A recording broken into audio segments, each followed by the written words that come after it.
The application is dismissed with costs. I should mention that it's a unanimous judgment of this court. And with that, Jacob Zuma suffers yet another court defeat with costs. The price of chicken soars as avian flu pecks into flocks. Prince Mangosuthu Buthelezi has been granted an official funeral with military honours on Saturday. A campaign, and I said, yeah, I'd love to be the face. Trevor Noah justifies his fee to promote tourism in South Africa. Hello, I'm Jane Dutton. Good to have you with us. This is Eyewitness News. Another court loss for former President Jacob Zuma. The High Court in Johannesburg has dismissed his bid to try to overturn its July ruling, setting aside his private prosecution of President Cyril Ramaphosa. So what happened, and what does this mean for his days in court? Will it ever come to an end? The application is dismissed with costs. I should mention that it's a unanimous judgment of this court.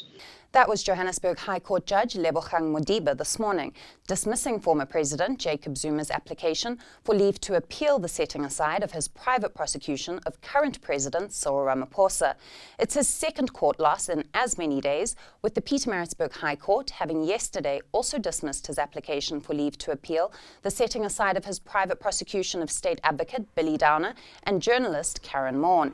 But it's unlikely this is the end of either matter, with Zuma still able to petition the Supreme Court of Appeal directly, and if he's unsuccessful there, to approach the Constitutional Court.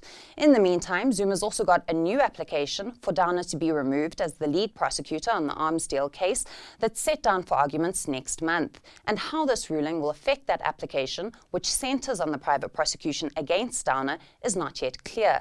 Should he seek to appeal further, that'll automatically suspend the orders that have already been handed down.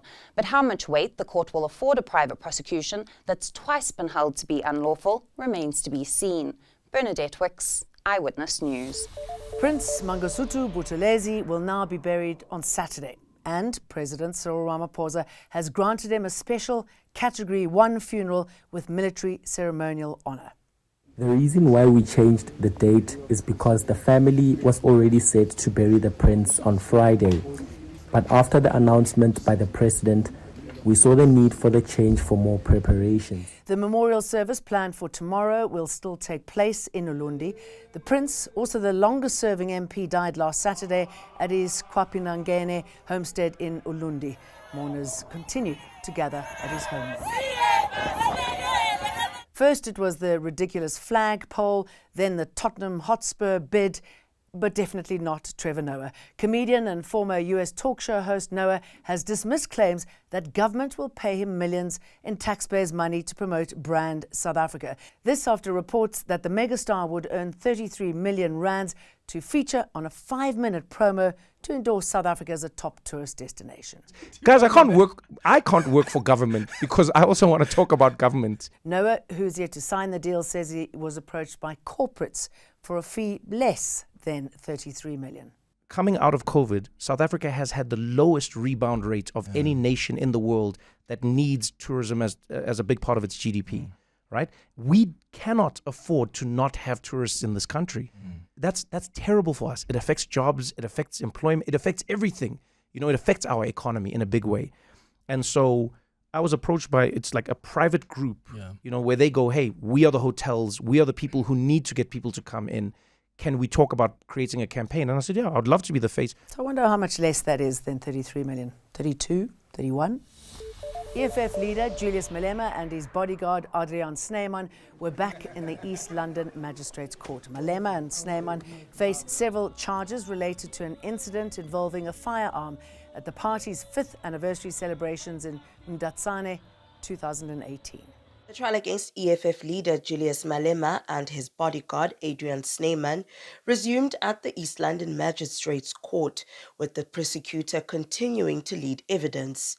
Malema and Snyman are facing a number of charges after a rifle was fired at the EFF's 5th anniversary celebrations in Mdatsane in 2018. Today's proceedings continue to focus on the video clips entered into evidence. The said video clips allegedly show Malema firing a gun into a public place and allegedly shows his bodyguard handing him the firearm.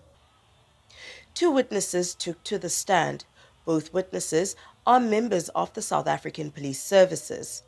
The first witness, Rian Botha, a digital forensic investigator, identified Malema as the individual who fired the firearm in the video. The second witness, a retired Captain Governor who worked at the SAPS Provincial Communications Office, gave her testimony on how the investigation of the two accused started. The defense also tried to verify the origin of the video clips used as prosecution evidence.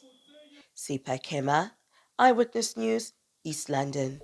We see fewer chickens and eggs on our shelves with the prices soaring, but the Department of Agriculture says there's no reason for anyone to panic about a shortage in the country. Currently it's contained there. That's why it has not spread in all other provinces. It's contained in Gauteng. So the department is working with those particular facilities that are affected at this stage to see how then they can be assisted. This follows reports that an avian flu outbreak, both locally and internationally, could soon result in a shortage of chicken and eggs in the country. Veterinary services have also been employed to make sure the avian flu does not spread.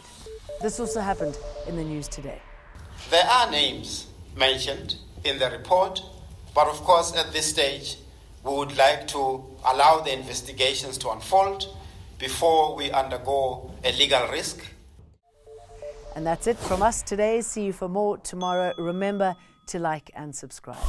Eyewitness News, in touch, in tune and independent. For the latest, log on to ewn.co.za or ewn.mobi.